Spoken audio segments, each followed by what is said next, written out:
What if I told you that everything you've ever wanted, every dollar that's meant to be yours, every beautiful thing waiting for you, it's already been released to you. It's already on its way. But there is one single word standing between you and all of it, blocking the flow like a dam blocks a river? And what if I told you that the moment you remove this one word from your mind and your mouth, money, opportunities, and miracles will rush toward you like water that's finally been set free?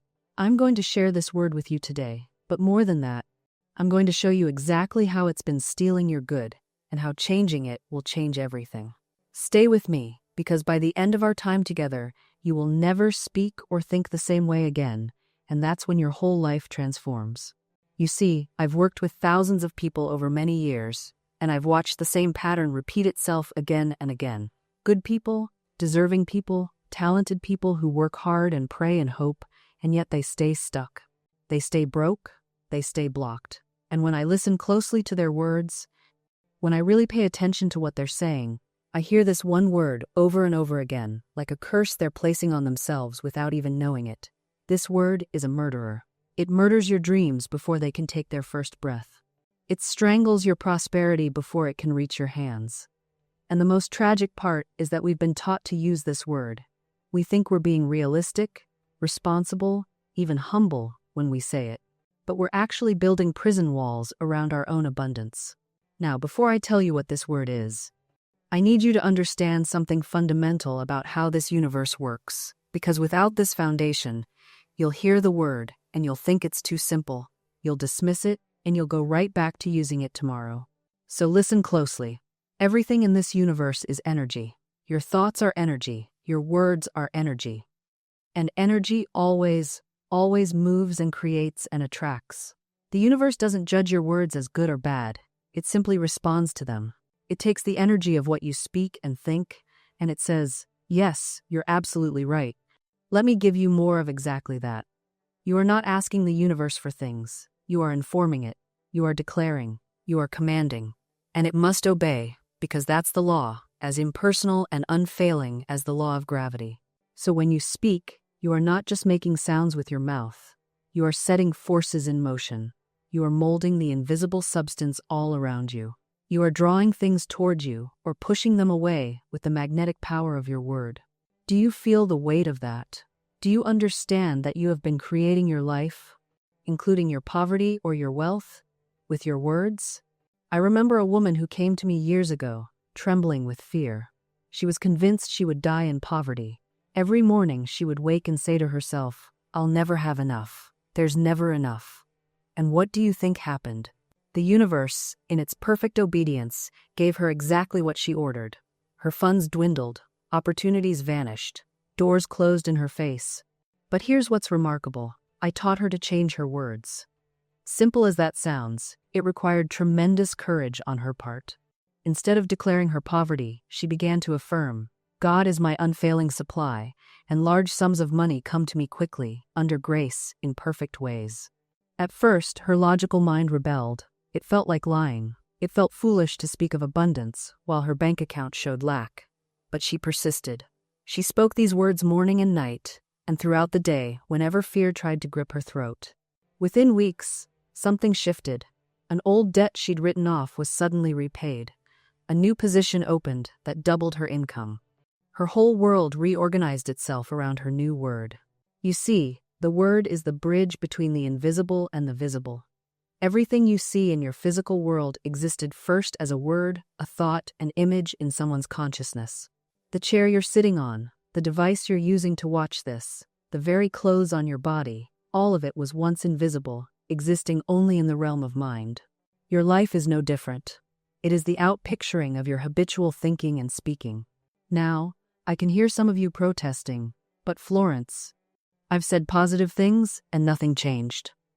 Let me be clear, this is not about parroting pretty phrases while your heart seethes with doubt and fear. Your subconscious knows when you're playing games.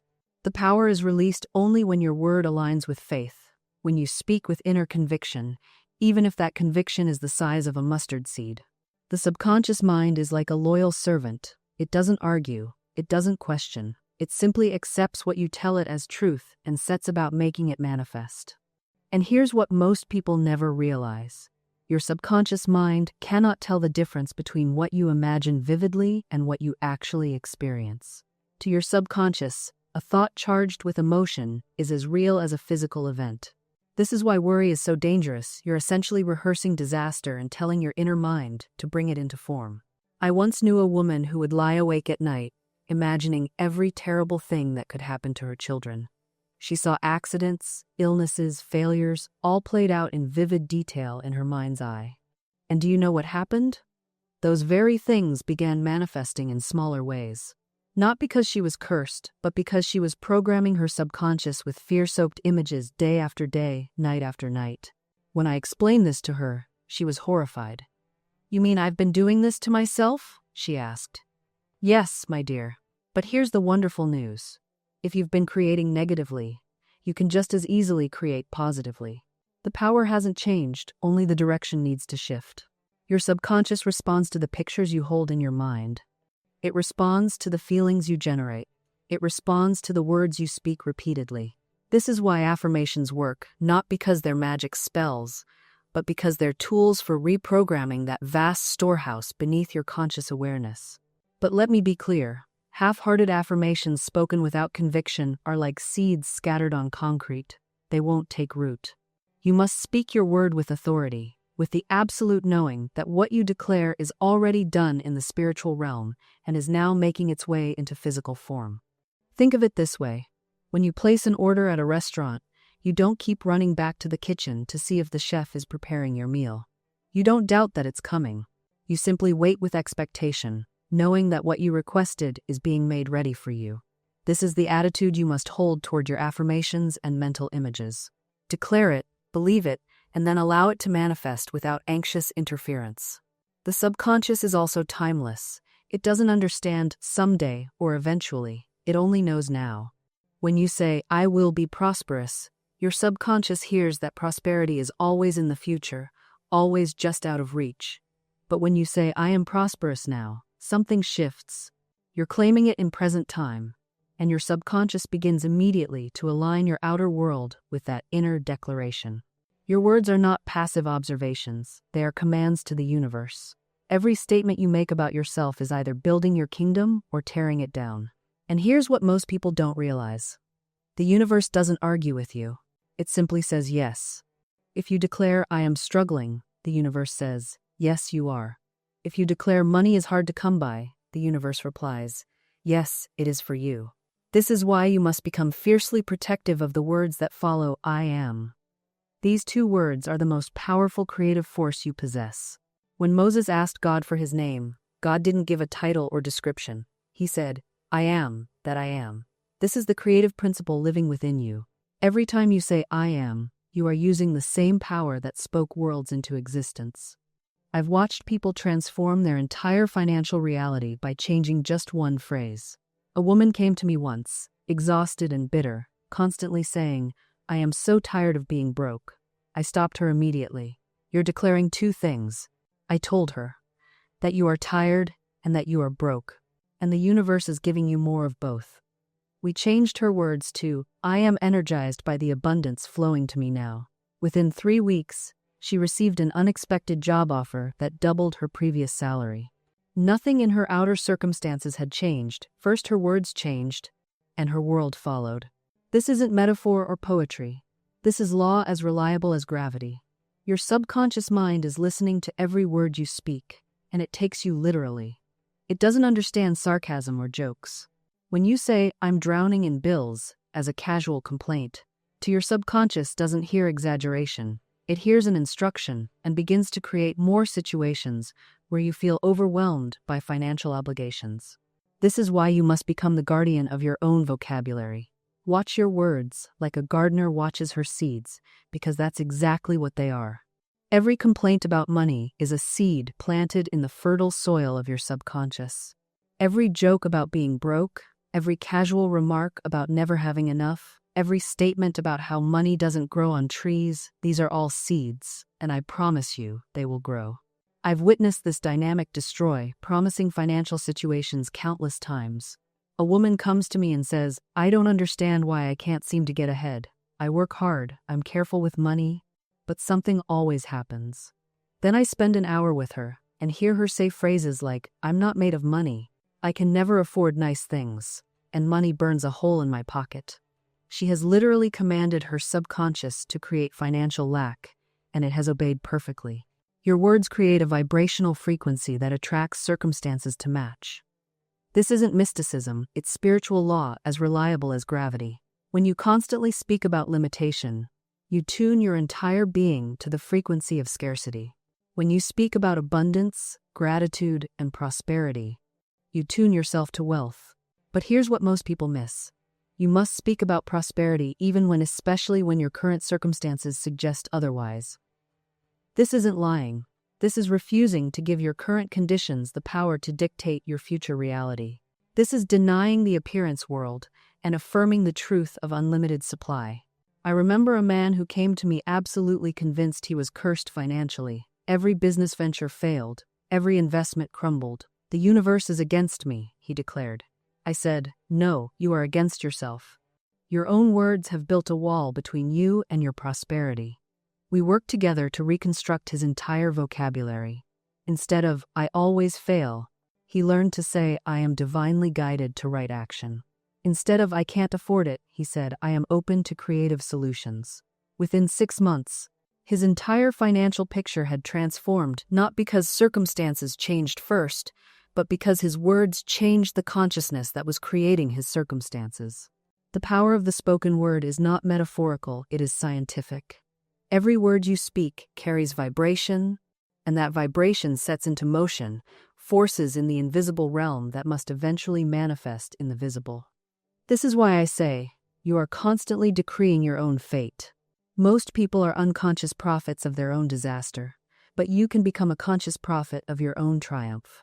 Let me share with you the case of a woman who came to me in absolute despair. Her words painted a picture of complete limitation. "I have no friends," she told me. "Nobody ever calls me. I'm always alone. People don't like me." I listened carefully, and then I asked her, "How long have you been speaking these words?" She looked surprised. "Well, it's true," she protested. "I am alone." "Yes," I said, "but your aloneness is the fruit of the seed you've been planting with your words. You have been declaring your isolation, and the law has said, so be it. If you want different fruit, you must plant different seeds." She was resistant at first. Most people are, when they realize they've been architects of their own troubles. But desperation is sometimes the doorway to transformation. We began the work of changing her inner and outer speech. "Instead of 'nobody calls me,'" she affirmed, "I am surrounded by loving friends." "Instead of 'people don't like me,'" she declared, "I radiate warmth and attract wonderful companions." She felt foolish saying these things at first, because her outer world contradicted them so completely. But I reminded her, the outer world is always the servant, never the master. Change the inner pattern, and the outer must follow. Within 3 weeks, an old friend reached out unexpectedly. Within 2 months, she had been invited to join a club she'd always admired. Within 6 months, her social calendar was fuller than she could manage. What had changed? Not the people around her, they had always been there. What changed was the vibrational announcement she was making to the universe through her words. She stopped broadcasting loneliness and began broadcasting connection. The law, faithful and impartial, responded accordingly. Now, I know what some of you might be thinking. This sounds too simple. Just change my words and everything changes?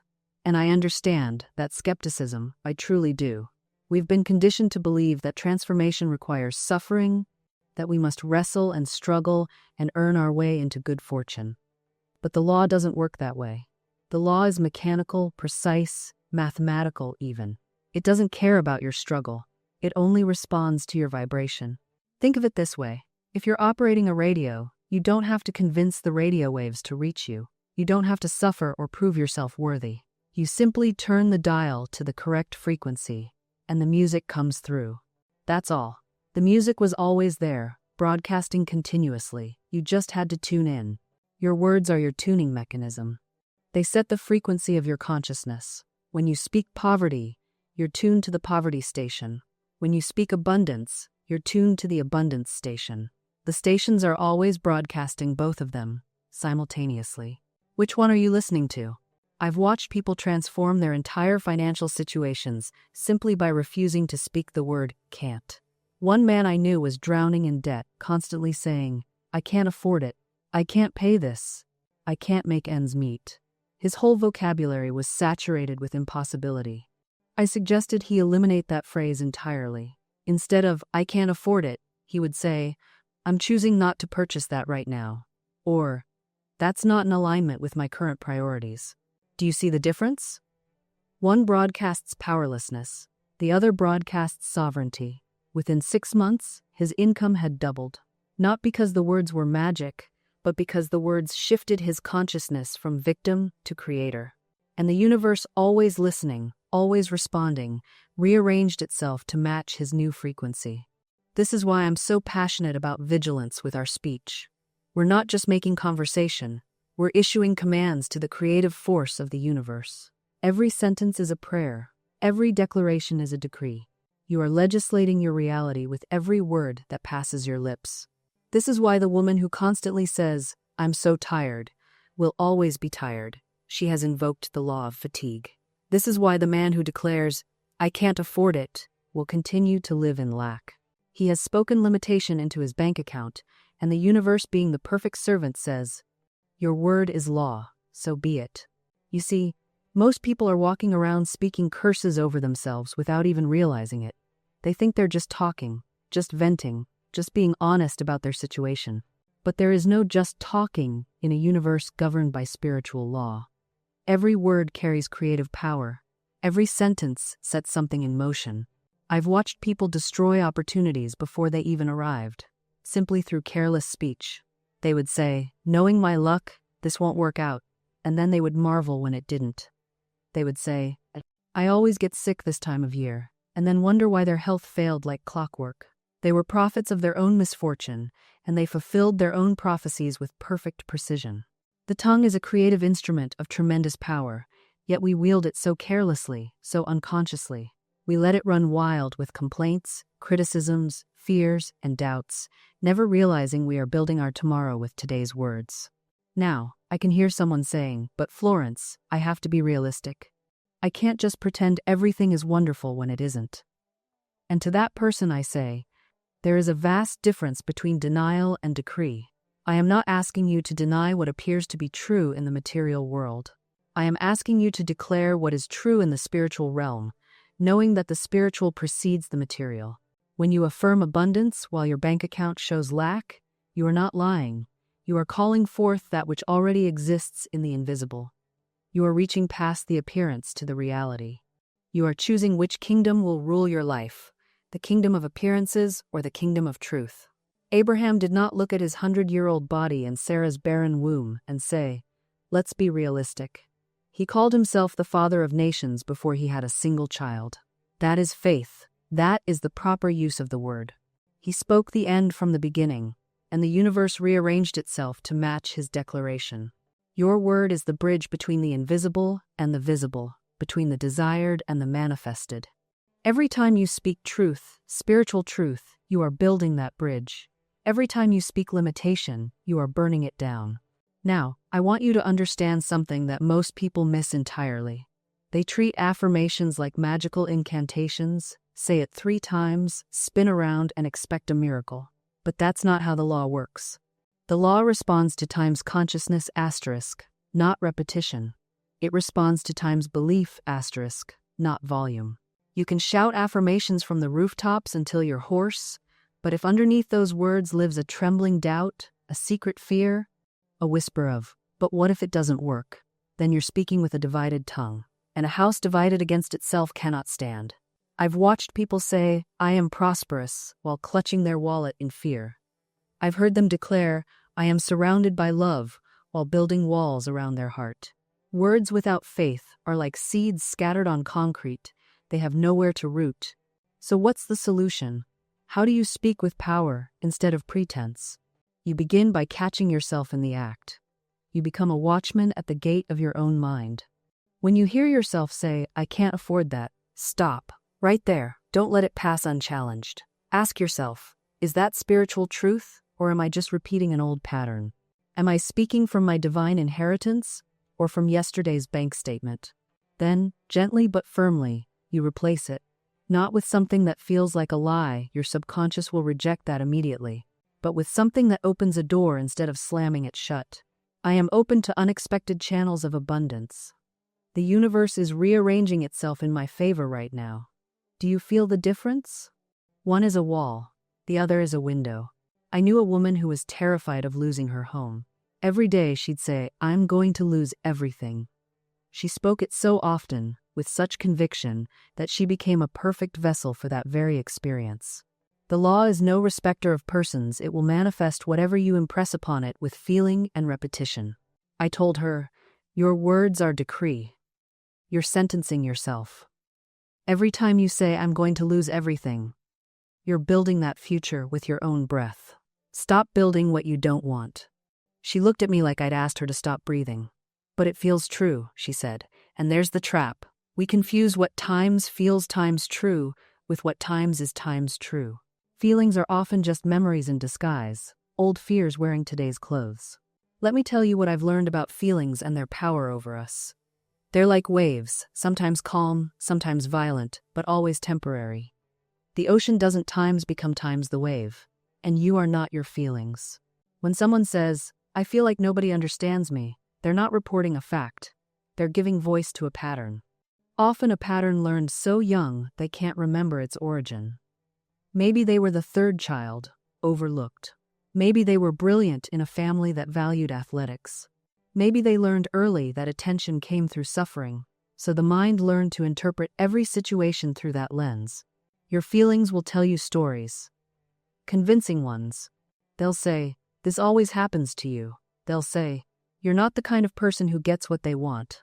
They'll dress up old conclusions in new situations and present them as fresh insights. But here's what changes everything. You can observe your feelings without obeying them. Think of it this way. You're sitting by a river, watching leaves float past.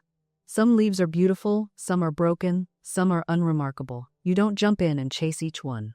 You don't identify yourself by which leaf happens to be passing at this moment. You watch, you notice, you let them pass. This is what it means to have feelings without being had times by them. I know someone, a woman of great capability, who for years felt inadequate before every important meeting. The feeling was so visceral, so convincing, she nearly believed it was premonition. She'd think, "I feel unprepared, therefore I am times unprepared." She'd panic, over-rehearse, sometimes cancel altogether. Then one day she tried something different. She named the feeling. Not times I am anxious, asterisk, but times I notice anxiety is present. Asterisk. Do you see the difference? One makes you the anxiety. The other makes you the observer of it. She went to her meeting with the anxiety still there, like an unwelcome passenger in her car. And you know what happened? She performed beautifully. The feeling had nothing to do with her actual competence. It was just an old warning system, outdated, firing at shadows. The feeling didn't need to be fixed before she could act. It just needed to be seen for what it was, a feeling. Not a fortune teller, not a judge, just weather passing through. Because here's what happens when you stop taking criticism personally. You start to hear the message underneath the messenger. Sometimes the harshest critic delivers the most necessary truth. Not because they're wise, not because they're kind, but because life uses whatever delivery system is available. I once knew a woman who was devastated by her sister's comment about her parenting. "You're too soft with those children," she cried for days. Stopped speaking to her sister for months. But underneath all that wounded pride, she knew times that she'd been avoiding discipline because she wanted to be liked. The criticism stung because it was true. The delivery was terrible, the timing was awful, the sister had no right to speak that way. And yet, the universe was speaking. When you stop defending, you start discerning. You can take what serves you and leave the rest. You don't have to accept the whole package. You can say, "Yes, that part is true, and I'll work on it," while also saying, "But that other part, that's their story, not mine." This is wisdom. This is maturity. This is freedom. Now, let's talk about the invisible burden you're carrying, the one that's exhausting you more than any external criticism ever could. You're criticizing yourself constantly, relentlessly, without mercy. You have an inner voice that says things to you that you would never tolerate from another human being. It tells you you're not enough, that you should have known better, that everyone else is further ahead, that you're failing at the things that matter most. And the cruelty of it is this. You believe that voice is keeping you safe. You believe that if you just criticize yourself times first asterisk, harder than anyone else can, you'll somehow be protected from external judgment. But self-criticism doesn't build a shield. It builds a prison. I'm going to tell you something that might disturb you. That critical inner voice is not your conscience. It's not your intuition. It's not the voice of wisdom or truth. It's the accumulated voices of everyone who ever made you feel small, playing on repeat inside your head. Your mother's anxiety, your father's disappointment, that teacher who said you'd never amount to much, that friend who betrayed you, that partner who left. You know what happens to those people in your story? They become supporting characters, background noise, extras in the movie of your magnificent life. Because here's what I've learned. When you step into your true power, when you align with your divine purpose, people from your past either transform or dissolve. They either rise to meet your new frequency, or they fade into the scenery. And both outcomes are perfect. I've watched this happen countless times. The person who mocked your dreams suddenly comes asking for advice. The one who said you'd fail starts telling everyone they always believed in you. It's almost amusing, isn't it? The way people rewrite history once your success becomes undeniable. But you don't do this work for their validation. You don't step into your calling to prove anyone wrong. That's just a pleasant side effect. You do it because staying small was killing you. Because pretending to be less than you are was a form of slow death. Because your soul was screaming for expression, and you finally had the courage to listen. Think about what you've been denying yourself. What dreams have you tucked away because someone said they were impractical? What gifts have you hidden because someone called them weird? What version of yourself have you suppressed because someone couldn't handle your light? Every time you dim your brightness for someone else's comfort, you commit a small act of self-betrayal. And your spirit keeps score. It remembers every time you chose their approval over your authenticity. Every time you made yourself smaller so they could feel bigger. The universe has been so patient with you.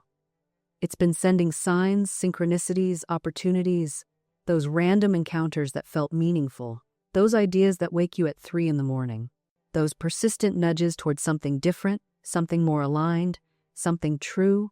How much longer will you ignore them? See, most people wait for permission that will never come. They wait for conditions to be perfect, for everyone to approve, for certainty to arrive. They're still waiting when they die, their song unsung, their message undelivered, their gifts unopened. Don't let that be your story. Your divine assignment doesn't require anyone's permission. It doesn't need a committee's approval or a unanimous vote. The universe has already authorized you. You're cleared for takeoff. The only signature required on your permission slip is your own. I've watched people spend years, decades, even trying to convince their family that their dream is legitimate.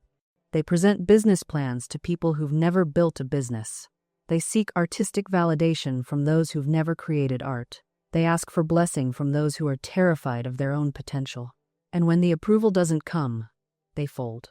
They abandon the dream, not because it wasn't valid, but because they gave others veto power over their divine assignment. Here's what you must understand. The people closest to you are often the least equipped to see your vision. Not because they don't love you, but because they knew you before you knew yourself. They remember you at your worst. They're comfortable with the smaller version of you. Your expansion threatens the equilibrium of the relationship.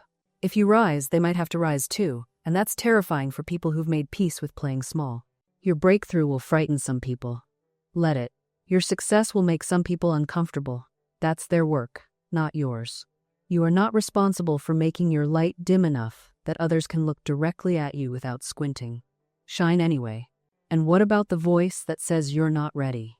That whispers you need one more certification, one more course, one more year of preparation. That voice is not wisdom, it's fear wearing a disguise. Wisdom says, learn as you go. Fear says, wait until you're perfect. But perfection is a destination that doesn't exist on any earthly map. It's the mirage that keeps you walking in circles in the desert of delay. You don't need to be flawless to begin. You need to be faithful. Faithful to the nudge, the whisper, the knowing that won't let you rest. Some of the most powerful teachers are just 3 steps ahead of their students. They remember what it felt like to struggle because they struggled yesterday. Their scars are still fresh, their lessons still lived in. And that freshness, that rawness, is precisely what makes them magnetic. They haven't forgotten the vocabulary of doubt. They still speak the language of hesitation fluently. When you share your fear, they don't look at you with distant compassion from some mountaintop of enlightenment. They look at you with recognition. They say, I know that voice. I heard it last Tuesday. This is why you don't need to wait until you've arrived to begin contributing. You don't need to be fully healed to help someone heal. You don't need to have conquered all your demons before you share what works against them.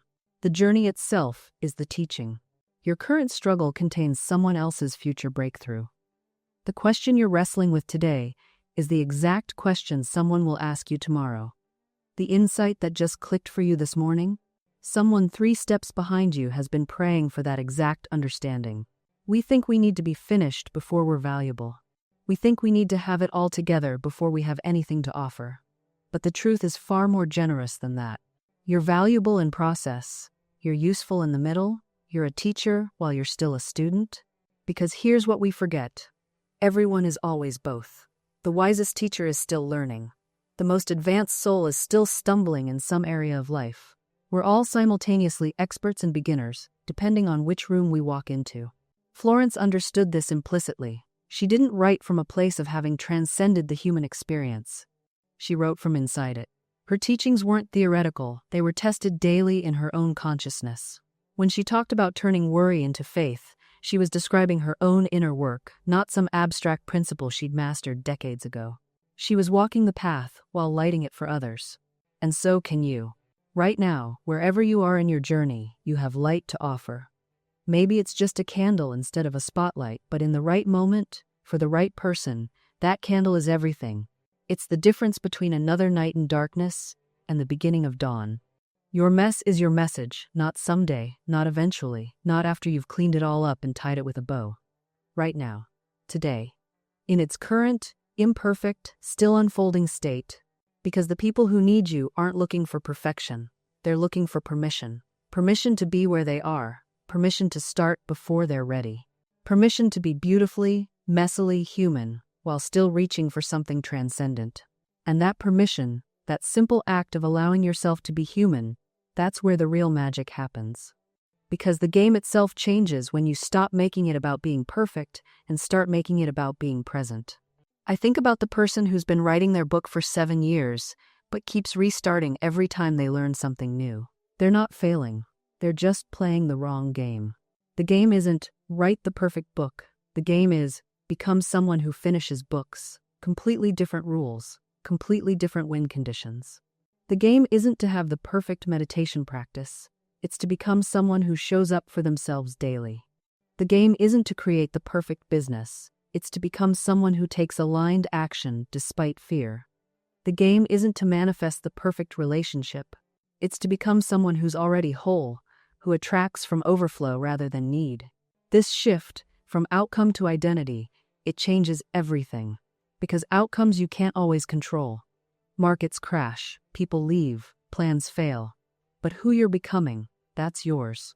That's the one thing that can never be taken from you. And here's what I've noticed. When you play the identity game instead of the outcome game, the outcomes get better anyway. Not because you're trying harder, but because you're finally in alignment.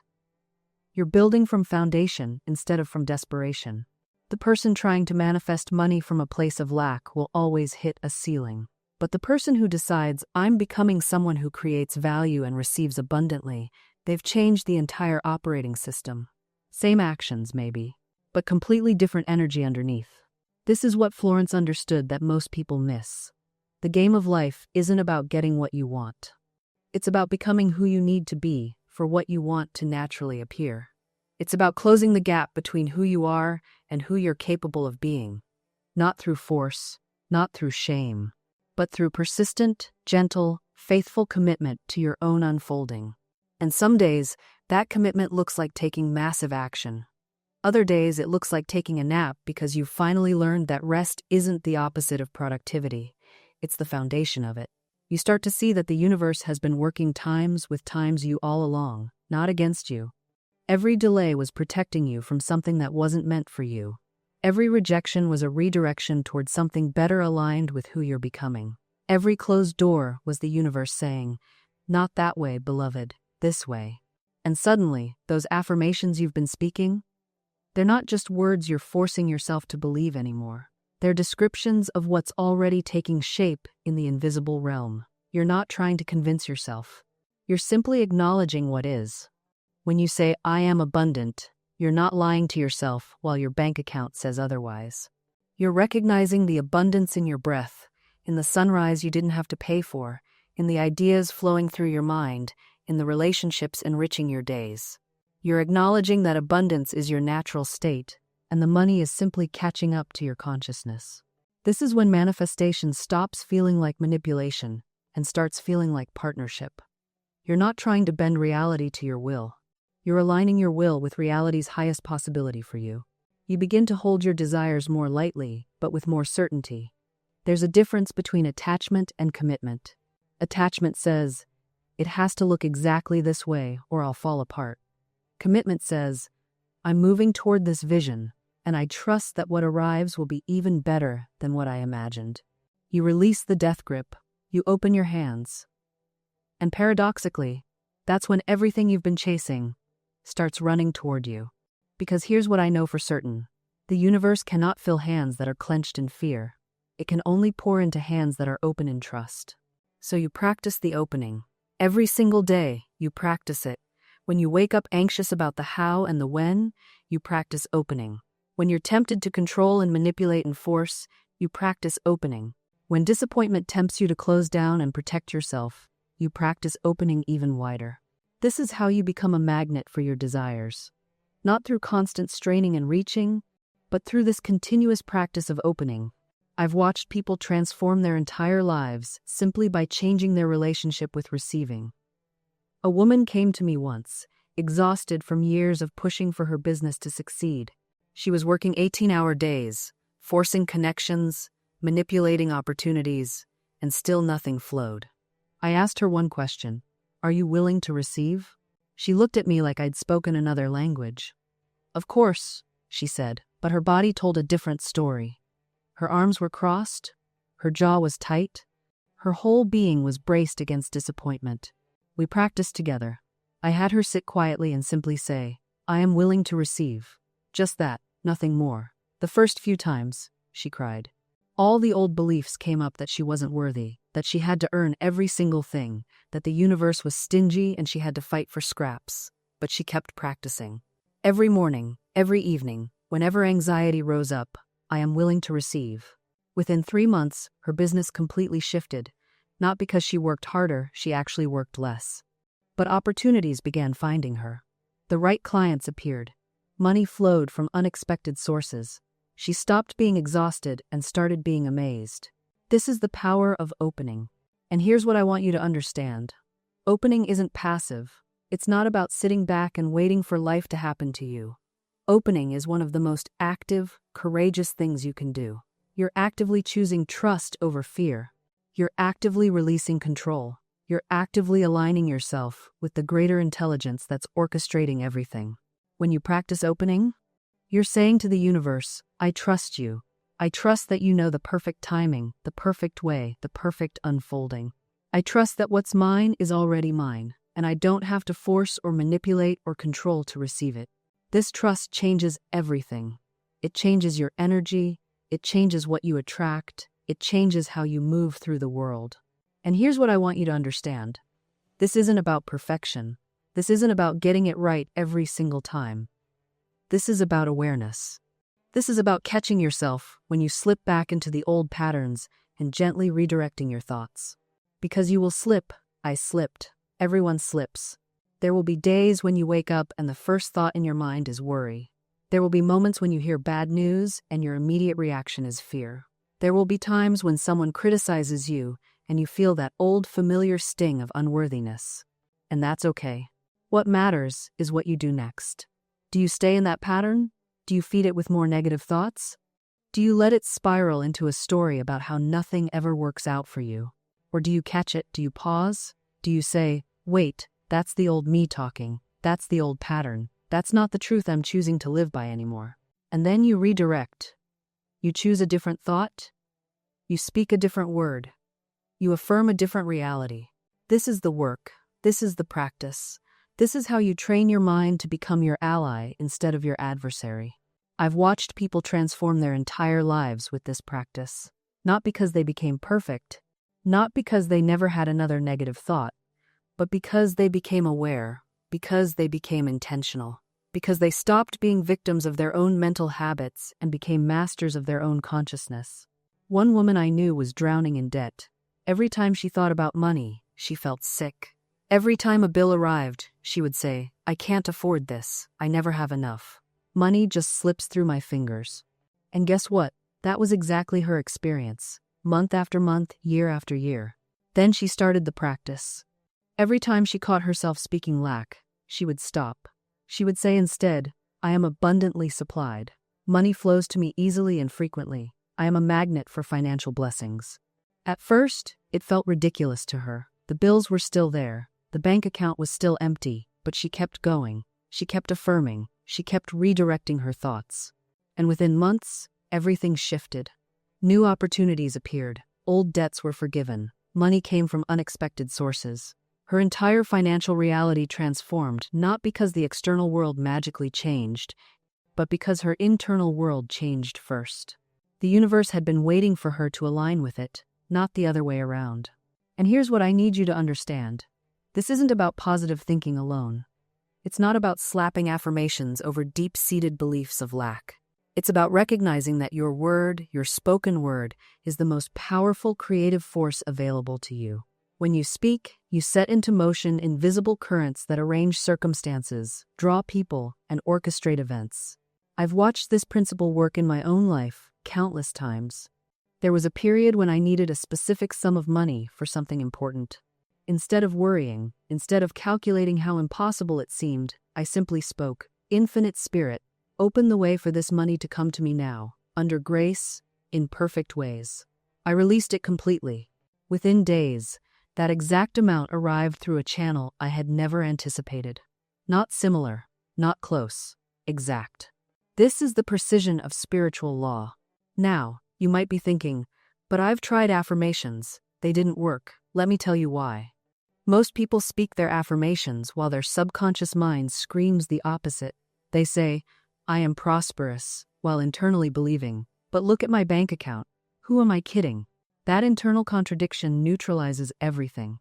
The work, then, is to speak your word and simultaneously surrender the outcome, to declare you're good, and then trust so completely that you stop checking, stop worrying, stop manipulating. You plant the seed and let the soil do its work. Jesus understood this perfectly. Therefore I tell you, whatever you ask for in prayer, believe that you have received it and it will be yours. Believe that you have received it, present tense, done, finished, before you see any evidence. This is where most people stumble. They want the evidence first, then they'll believe. But that's backward. The believing creates the evidence. Your faith is the substance of things hoped for, the evidence of things not yet seen. So when you speak your word, speak it as though it's already accomplished in the invisible realm, because it is. The moment you decree a thing with conviction and faith, it's done in spirit. The physical manifestation is simply the universe catching up to your declaration. This is your power. This is your birthright. Use it wisely, use it boldly, and watch your entire world transform.